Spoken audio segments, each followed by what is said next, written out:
My dad was dragged away at dawn. By dinner, his boss was using his mug, calling me kiddo, and living in our house.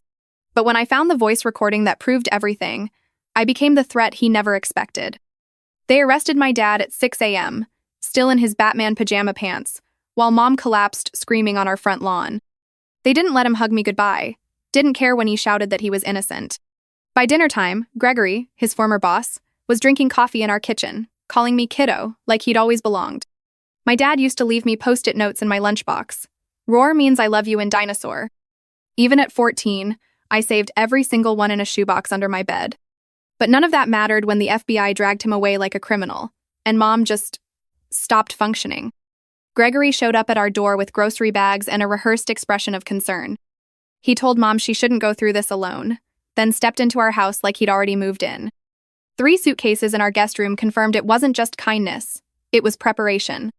That first night, Gregory sat in Dad's chair at dinner and drank from his favorite mug. He even tried to cut my steak like I was 5 and said, "We'll get through this, kiddo." The way he said that word made my skin crawl. Dad never called me that. I played along for Mom's sake, packing up Dad's things like Gregory asked. He started showing up at my soccer games, standing where Dad used to, barely looking up from his phone. And when I needed Mom most, she was always off at another lawyer meeting, with him. I helped Gregory box up Dad's clothes while Mom watched from the couch like a ghost. She said we should be grateful. Gregory was supporting us financially now. So I smiled while folding my father's shirts into a stranger's cardboard box. Gregory kept calling me kiddo like he owned the word, like he'd earned it. At dinner, he'd tap his fork against his glass and talk about promotions and sacrifice. But his eyes never met mine unless Mom was watching. He bought me things I didn't ask for, a new laptop, new cleats, even a phone. Every gift came with strings I could feel but couldn't name. And every time I said thank you, I felt like I was betraying Dad. I kept setting a place for Dad at the table when Gregory worked late. Mom told me it was morbid, that it was time to move on. But I could still smell Dad's cologne on his college hoodie, and I wore it like armor. The nightmares started not long after, dreams of Dad being beaten in prison. I'd wake up sweating, shaking, reaching for my phone. But Gregory had installed parental controls. I couldn't even email. I began writing letters to Dad by hand, hiding them between textbook pages. They weren't meant to be sent, just whispered thoughts I couldn't say aloud. But keeping secrets felt dangerous in a house full of surveillance. When Dad's birthday came, I'd saved up enough allowance for a bus trip to visit him. I filled out every form myself, even packed snacks for the ride.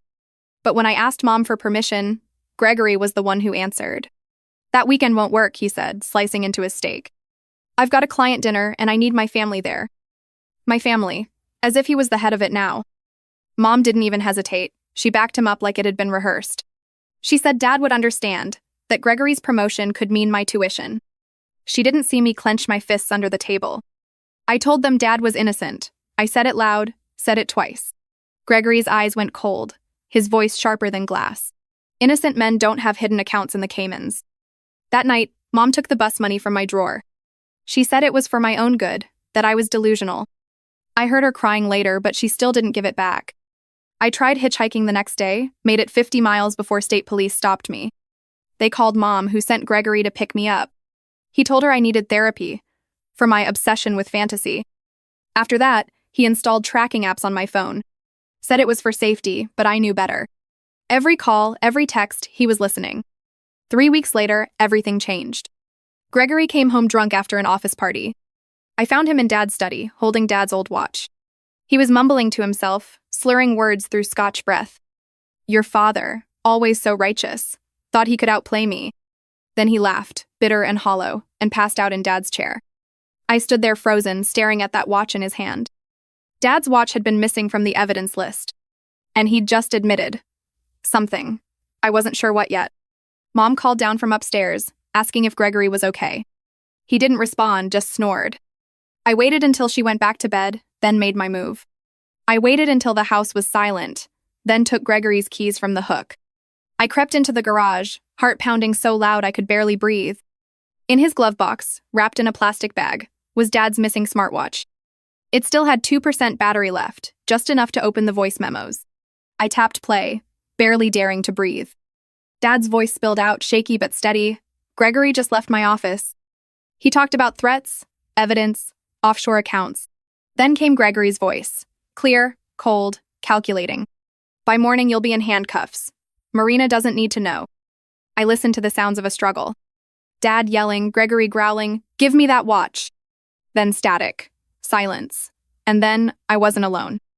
The garage door creaked open behind me. Gregory stood there, stone sober, holding the spare keys. "Looking for something, kiddo?" he said, voice calm but eyes wild. I clutched the watch like it could save me. Gregory stepped forward, shutting the door behind him with a click. The air went cold, like the house itself was holding its breath. He moved toward the workbench, fingers grazing over Dad's tools. They paused on the hammer. I didn't wait to see what he'd choose. I slid along the side of Mom's car, hand fumbling for the emergency button on my phone. The motion light snapped on above us, casting sharp shadows across his face. My thumb hovered, ready, as Gregory took one slow step forward. Then, salvation. Mrs. Chen's porch light flicked on through the garage window. She was humming her usual song as she took out the trash. If I screamed, she'd hear, and Gregory knew that. We both froze like chess pieces locked mid-game. I had 3 seconds to decide, run, or protect the watch. I chose survival. I dove into the car and slammed the lock button down. Gregory just smiled and walked to the key hook like nothing had happened. From the kitchen, Mom's voice called out, soft, oblivious. He told her we were looking for my cleats. She accepted it without question, even thanked him for helping. I sat frozen in the car, wondering when I'd started lying to protect her. Gregory came closer, hand trembling as he reached for the car door. That tremble, it wasn't fake. He was scared too. That made him more dangerous, not less. My phone buzzed. A text from Liam about history homework. Life outside the garage was still going on. Inside, I was holding the only truth that mattered. I tried to plug in the watch, but the battery flashed red.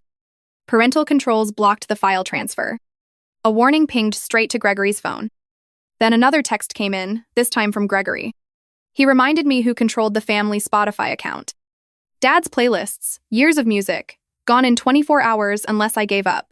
Morning arrived too fast, eyes burning from a sleepless night. I tried to pour coffee, hands shaking so badly the mug slipped. It shattered on the floor. Mom stared at me like I was breaking too. At school, my coach pulled me aside. Gregory had called, expressing concern about my emotional state. As a mandatory reporter, she had to document it. By lunchtime, the whispers had started. Parents didn't want their kids sleeping over at my house anymore. That unstable home was me. I ate alone behind the cafeteria, tray balanced on my knees. Gregory's voice from that morning still echoed in my mind. Offshore accounts? But what if they were real? Suddenly I remembered. Dad had a legal overseas account for client payments. Gregory helped set it up back when the firm went international.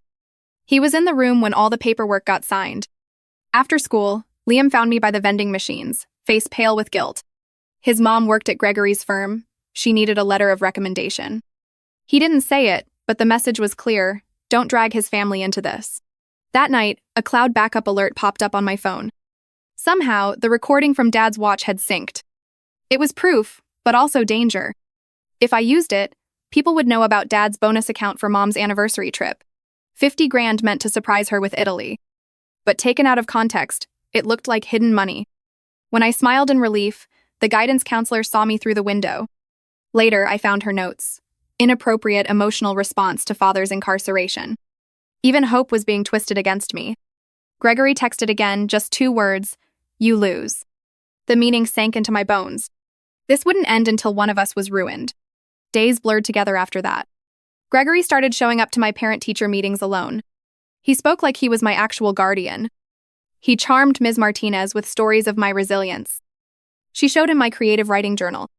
The entry where I wrote about feeling trapped would be used against me. The polygraph results came back. Mom passed. She believed Gregory was helping with taxes. I passed too, but 2 truths couldn't coexist. Old text to Liam surfaced, just venting about Dad being strict. But in custody court, they became evidence of resentment toward authority. Even my teenage moods were being weaponized. A 7-year-old neighbor tugged on my sleeve at the bus stop. She asked why my daddy stole money. Gregory had explained it at the block party, in kid-friendly terms. That night, I remembered the old nanny cam account from when I was little. It had been sinking quietly for years. Scrolling back, I found him. Gregory, alone in our living room, a month before Dad's arrest. He practiced his concerned face in the mirror. Rehearsed what he'd say when Dad got accused. I submitted the footage to the court, but it was dismissed. Recordings from minors were considered manipulative. The truth was still just out of reach. I logged into Dad's Amazon account, still saved on the family laptop. His order history showed 2 identical smartwatches. One was never delivered, canceled the day before his arrest. Gregory's LinkedIn timeline claimed he was at a conference that week. But zooming in on his hotel photos, the dates didn't match. He'd forged an alibi in plain sight. Even Dr. Patel, the therapist Gregory had chosen for me, took notes for court. She wrote about my fixation on stepfather figures. She looked genuinely sorry when she handed in the report. One night, I tried recording Gregory at dinner. He saw the reflection of my phone in the microwave door. He just smiled and asked if I was still trying. Mom's doctor appointment ran late the next day. It was either ride with Gregory or miss the custody hearing. I chose the car and braced myself. Gregory adjusted Dad's old watch on his wrist while driving. "The engraved one," he said, "from when you were born." Mom thought he should have something to remember Dad by. Then came his offer, 1 voice recording. I could keep it, pick which one, but only if I stopped everything. I refused Gregory's offer, even as my hands trembled in my lap. The court mediator noted it as preference for conflict over healing. They didn't see it as resistance, they saw it as instability. Dad's sister called from another state, her voice cracking with regret. She wanted to testify but couldn't risk her job. An anonymous complaint had been filed against her for spreading conspiracy theories. The metadata on Dad's voice memo was off by 1 day, March 15 instead of 16. But I knew why. Dad always set his clocks 1 day ahead after Mom's cancer scare. He never wanted to miss anything again. I found Mom's old journal in a filing box under her bed. She had written about Dad's paranoia and fear of Gregory. But the entries changed tone over time. She had started to believe him. Dad hadn't been trying to sue Gregory, he was protecting the firm's employees. He had seen what was coming and built a quiet shield. But no one saw it until it was too late. Grandma Helen came to visit with a bag of groceries and a forced smile. She pulled me aside and slipped $200 into my hand. But when Mom entered the room, she acted like nothing had happened. She whispered later that she couldn't lose her only daughter. That's why she stayed silent in front of Mom. Everyone was choosing survival over truth. I created a fake Instagram account to message Gregory's ex-girlfriend. Started with casual comments, slowly built trust. She mentioned his temper, his history of manipulation, but nothing solid yet. At the pharmacy, I bumped into Gregory's mother picking up medication. Her small talk revealed something I wasn't expecting. He'd been on anxiety meds for years. Dosage doubled right before Dad's arrest. Dad's phone had synced with the family computer before he was taken. In the deleted folder, I found it, the original backup. Every word, every sound, it was all there. Ellen, Dad's former secretary, reached out through her lawyer. She had dirt, Gregory asking her to backdate documents. But she wouldn't talk without immunity. I skipped therapy to meet with Ellen's lawyer. That one missed session was all it took. Dr. Patel marked me as non-compliant. Our lawyer quit after Gregory threatened her firm's biggest client. Without representation, we couldn't move forward.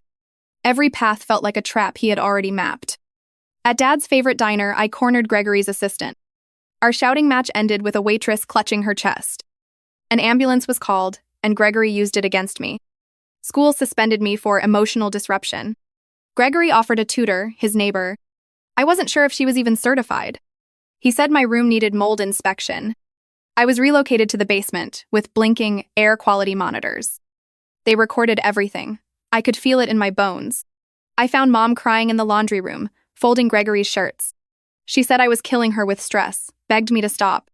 But her hands wouldn't stop shaking. I launched an audit into the firm's books, targeting Gregory's connections. Liam's mom got pulled into it. He sent me a photo of her crying. "Because of you," he texted. "My parents might divorce." Even knowing that, I kept going. Friendships cracked, family split, but the truth burned louder. I wasn't doing this for revenge, I was doing it to survive. During a mandatory counseling session, the school therapist asked, "What if your dad really did take the money?" The question hit harder than I expected. For the first time, I hesitated. That hesitation haunted me all night. I told Mom I'd thought about recording Gregory without consent. Showed her the app I almost used and how I deleted it. She looked at me with a softness I hadn't seen in months. But it wasn't relief, it was pity. As if she believed I'd already lost. The recording revealed more than I remembered. Dad had known I was being bullied at school. He'd said he should have seen it, should have been there. Gregory's attorney filed an emergency motion, claimed I was mentally unstable, a threat to the household. The judge agreed to accelerate the hearing. Our replacement lawyer was on vacation. Unreachable was the word used. No one else would take the case. Gregory had warned them all, one way or another. At the hearing, I stared straight into Gregory's eyes. For a second, I didn't see a monster. I saw someone desperate to be needed. His rage had never been about money. It was about Dad rejecting him, denying his mentorship. Gregory wanted to be the hero of someone's story. I opened Dad's old notebook, buried deep in the garage. Inside were names, dates, behaviors. He had documented Gregory's manipulation like a case file. Gregory had studied Mom, her interests, her weaknesses. He'd curated conversations to match her memories. Even the wine he brought home was no accident. To beat someone like him, I had to play his game. I started visiting his mother in assisted living. She talked too much when she was lonely. One afternoon during bingo, she mentioned how Gregory borrowed money from her retirement account without asking. She thought it was for therapy. The next day, Gregory lied about a client meeting during testimony. But I had proof, a parking ticket timestamped during that hour. The judge looked directly at him for the first time. After the hearing, I followed Gregory to Dad's grave. He knelt beside the stone and broke down. I stood behind a tree, both of us crying over the same man. That night, Gregory's lawyer filed a counterclaim. Said I was dangerous, unstable, damaging to the household. The words echoed in my chest like a sentence. Everything now hinged on Mom's testimony. She was the final piece, the deciding factor. And she didn't know what she believed anymore. Gregory's own mother texted me from her flip phone. She said he'd emptied her savings too, but begged me not to ruin his life. His coworkers were split down the middle. Some had suspected him all along. Others backed him out of fear, for jobs, for stability. No one wanted to be next. No one wanted to be me. I stood alone, but I wasn't giving up.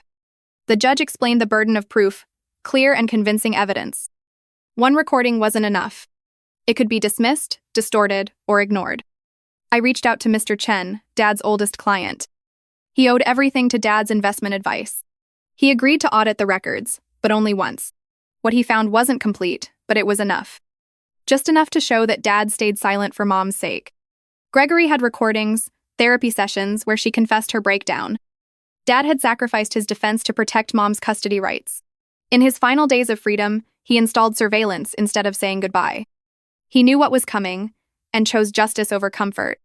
I stood in court with everything. Recordings, logs, timelines. Gregory had sworn he'd never touched Dad's car.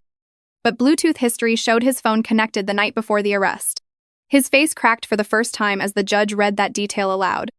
Perjury, obstruction, tampering. And finally, consequences.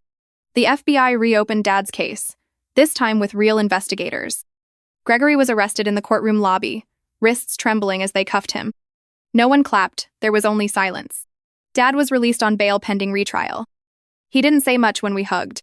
Just whispered, "You didn't give up on me." Mom entered therapy the following week, referred by the judge. She didn't ask for forgiveness. But she sat beside me during sessions and didn't leave. We couldn't move back in together, not yet. Trust was broken, raw and jagged like glass. But it wasn't beyond repair. Gregory's web unraveled fast. Forensic accounting revealed years of embezzlement and fraud. Half the firm collapsed under the weight of his deception. Even his secretary confessed, crying on the stand. She said her son had special needs, and she needed the insurance. "I couldn't afford to have a conscience," she sobbed. The judge ordered psychiatric evaluations for everyone involved. We were all damaged, Mom, me, even Dad. Truth leaves scars too. Gregory's mentor had died in a suspicious car crash a decade ago. No one had connected the dots, until now. Predators like him don't stop unless they're stopped. During sentencing, I gave my victim impact statement. I asked for maximum security, with mental health treatment. Because justice isn't revenge, it's prevention. Dad started rebuilding his practice from the ground up. Mom finished therapy with new boundaries. And I spoke at advocacy groups about coercive control and survival.